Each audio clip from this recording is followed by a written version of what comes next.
Hi hello ಮೈ dears. ಸ್ನೇಹಿತರೆ, ಜೀವನದಲ್ಲಿ ನಾವು ಖುಷಿಯಾಗಿದ್ದರೂ ದಿನ ಮುಗಿದು ಹೋಗುತ್ತೆ, ನಾವು ಅಳ್ತಾ ಇದ್ದರೂ ದಿನ ಮುಗಿದು ಹೋಗುತ್ತೆ. ಆದರೆ ನಾವು ಖುಷಿಯಾಗಿದ್ದರೂ ನಗ್ತಾ ಇದ್ದರೂ ಅಳ್ತಾ ಇದ್ದರೂ ದಿನ ನಮ್ಮ ಒಂದು ಸಮಯ ಕಳೆದು ಹೋಗ್ತಿರುತ್ತೆ ಅಲ್ವಾ. ಯಾರಿಗೂ ಸಮಯ ಕಾಯಲ್ಲ. ಹಾಗಿರುವಾಗ ನಾವು ನಮ್ಮ ದಿನವನ್ನು ಖುಷಿಯಾಗಿ ಯಾಕೆ ಪ್ರಾರಂಭಿಸಬಾರದು ಅಲ್ವಾ. ಖುಷಿಯಾಗಿ, ನೆಮ್ಮದಿಯಾಗಿ, ಸಂತೋಷದಿಂದ, ಹ್ಯಾಪಿಯಿಂದ ಯಾಕೆ ನಾವು ದಿನವನ್ನು ಶುರು ಮಾಡಬಾರ್ದು. ಯಾಕೆ ಯಾವುದೋ ಕೆಟ್ಟ ಘಟನೆಗಳನ್ನು, ಯಾವುದೋ ಕೆಟ್ಟ ನೆನಪುಗಳನ್ನು, ಆ ಒಂದು ವಿಚಾರಗಳ ಬಗ್ಗೆ ಪದೇ ಪದೇ ಯಾಕೆ ಕೊರಗ್ತಾ ಕೂರಬೇಕು. ನಮ್ಮ ಸುಂದರವಾದ ದಿನದ ಕ್ಷಣಗಳನ್ನು ಯಾಕೆ ನಾವು ಕಳ್ಕೊಳ್ಬೇಕು ಅಲ್ವಾ ಸ್ನೇಹಿತರೆ. ಸಮಯ ಹೇಗಿದ್ದರೂ ಕಳೆದು ಹೋಗುತ್ತೆ. ಆಗಿರುವಾಗ ನಾವು ಖುಷಿಯಾಗಿದ್ದೇ ಸಮಯ ಕಳೆಯೋಣ ಬಿಡಿ. ಹಾಗಂತ ಕೆಲಸ ಮಾಡಬಾರ್ದು ಅಂತಲ್ಲ. ನಾವು ನಮ್ಮನ್ನು ಹೇಗೆ ತೊಡಗಿಸ್ಕೊಳ್ಬೇಕು ಅದನ್ನು ನಾವು ಅರಿತುಕೊಳ್ಬೇಕು ಅಲ್ವಾ. ನಮ್ಮ ದಿನವನ್ನು ಖುಷಿಯಾಗಿ, ನೆಮ್ಮದಿಯಾಗಿ ಶುರು ಮಾಡಿ ನಿನ್ನೆದು ಬಿಟ್ಬಿಡೋಣ. ಈ ಕ್ಷಣದ ಬಗ್ಗೆ ಮಾತನಾಡೋಣ. ಹೊಸ ದಿನ, ಹೊಸ ಕನಸು, ಹೊಸ ಬದುಕು, ಹೊಸ ಭರವಸೆ, ಹೊಸ ನಂಬಿಕೆ, ಹೊಸ ಉತ್ಸಾಹ, ಹೊಸ ಚೈತನ್ಯ. ಇದರಿಂದ ನಮ್ಮ ದಿನವನ್ನು ಯಾಕೆ ಶುರು ಮಾಡಬಾರ್ದು. ನಾವು ಖುಷಿಯಾಗಿದ್ದು ಇಡೀ ಜಗತ್ತನ್ನು ಖುಷಿಯಾಗಿಡುವ ಅಲ್ವಾ.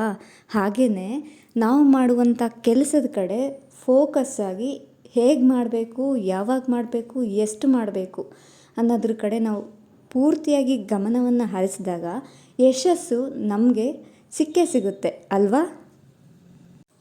ಒಳ್ಳೆ ಯೋಚನೆ ಮಾಡಿ, ಒಳ್ಳೆ ಕೆಲಸ ಮಾಡಿ, ಒಳ್ಳೆ ಕೆಲಸನ ಕನ್ಸಿಸ್ಟೆನ್ಸಿಯಾಗಿ ಮಾಡಿ. ನೀವು ಮಾಡೋ ಕೆಲಸದ ಮೇಲೆ ಪೂರ್ತಿ ಫೋಕಸ್ ಇರಲಿ. ಗೆದ್ದೇ ಗೆಲ್ತೀನಿ ಅನ್ನೋ ಒಂದು ನಂಬಿಕೆ, ಭರವಸೆ ಇರಲಿ. ಒಳ್ಳೆ ಕನಸುಗಳನ್ನು ಕಾಣಿ. ಆ ಕನಸುಗಳನ್ನು ಬೆನ್ನು ಹತ್ತಿ ಹೊರಟು ಆ ಕನಸು ನನಸಾಗಲಿಕ್ಕೆ ಏನೆಲ್ಲ ಎಫರ್ಟ್ಸ್ ಹಾಕಬೇಕು, ಏನೆಲ್ಲ ಕೆಲಸ ಮಾಡಬೇಕು, ಅದನ್ನು ಪ್ರಾಮಾಣಿಕವಾಗಿ ನಿಷ್ಠೆಯಿಂದ ಆ ಒಂದು ಕೆಲಸವನ್ನು ಮಾಡಿ. ಅದಕ್ಕೆ ಪ್ರತಿಫಲ ಸ್ವಲ್ಪ ತಡವಾದರೂ ಕೂಡ ಖಂಡಿತ ಅದಕ್ಕೆ ತಕ್ಕ ಪ್ರತಿಫಲ ಸಿಕ್ಕೇ ಸಿಗುತ್ತೆ. ಸ್ವಲ್ಪ ತಡ ಆಗ್ಬೋದು ಅಷ್ಟೇ ಅಲ್ವಾ. ನೀವು ಜೀವನದಲ್ಲಿ ಗೆಲ್ಲುವವರೆಗೆ ಪ್ರಾಮಾಣಿಕವಾಗಿ ಕೆಲಸ ಮಾಡ್ತಾನೆ ಇರಬೇಕು ಸ್ನೇಹಿತರೆ. ಆಗ ಗೆಲುವು ಸಿಕ್ಕೇ ಸಿಗುತ್ತೆ. ಗೆದ್ದುಬಿಟ್ವಿ, ನಾವು ಜಯವನ್ನು ಸಾಧಿಸಿಬಿಟ್ಟಿದ್ದೀವಿ ಅಂತ ಕೆಲಸ ನಿಲ್ಲಿಸಬಾರ್ದು. ಮತ್ತೊಂದು ಹೊಸ ಕೆಲಸದಲ್ಲಿ ತೊಡಗಿಸ್ಕೊಂಡು ನಮ್ಮನ್ನು ನಾವು ಹೊಸ ಸಾಧನೆಗಳನ್ನು ಮಾಡ್ತಾ ಹೋಗಬೇಕು ಅಲ್ವಾ ಸ್ನೇಹಿತರೆ. ಲೈಕ್ ಮಾಡಿ, ಶೇರ್ ಮಾಡಿ, ಸಪೋರ್ಟ್ ಮಾಡಿ, ಸಬ್ಸ್ಕ್ರೈಬ್ ಮಾಡ್ಕೊಳ್ಳಿ. ಸಬ್ಸ್ಕ್ರೈಬ್ ಮಾಡ್ಕೊಳ್ಳದೆ ನೋಡ್ತಾ ಇರೋರು ಪ್ಲೀಸ್ ದಯವಿಟ್ಟು ಸಬ್ಸ್ಕ್ರೈಬ್ ಮಾಡ್ಕೊಂಡು ನೋಡಿ. ಹಾಗೆಯೇ ಅಟ್ಲೀಸ್ಟ್ ಒಬ್ರಿಗಾದರೂ ಶೇರ್ ಮಾಡಿ, ಒಂದು ಲೈಕ್ ಮಾಡಿ, ಒಂದೊಳ್ಳೆ ಕಾಮೆಂಟ್ ಮಾಡಿ. Thank you.